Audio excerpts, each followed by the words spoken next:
વડોદરા આરોગ્ય વિભાગ તેમજ એસઓજી પોલીસનું ચેકિંગ ટોબેકો એક્ટ અંતર્ગત સ્કૂલ અને યુનિવર્સિટીમાં ચેકિંગ હાથ ધરવામાં આવ્યું હતું. યુનિવર્સિટીની મેસમાં નો સ્મોકિંગ તેમજ ધૂમ્રપાનના બોર્ડ લગાવવા મામલે ચેકિંગ પણ કરાયો.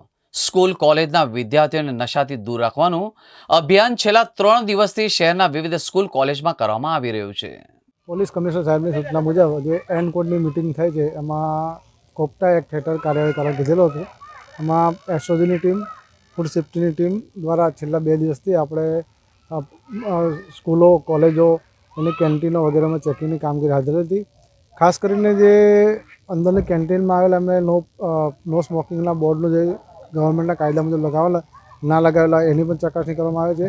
અંદર કોઈ સિગરેટ પીતું હોય તો એને પણ દંડ કરવામાં આવે છે. કાલે આપણે 23 કેસ કર્યા હતા. આજે ઓલરેડી 2 ટીમો, એક કારેલી બાગ છે ને એક અહીંયા આપણે કાર્યરત છે.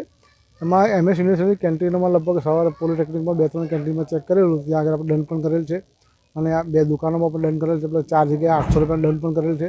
અને અત્યારે આ ટોબેકો એક્ટની કાર્યવાહી 3 દિવસ કરવાની આપણે ઝુંબેશ રૂપે કીધું હતું. એ સવારે આપણે 2 ટીમો બનાવીને આ પ્રમાણે કાર્યવાહી કરવામાં આવી છે.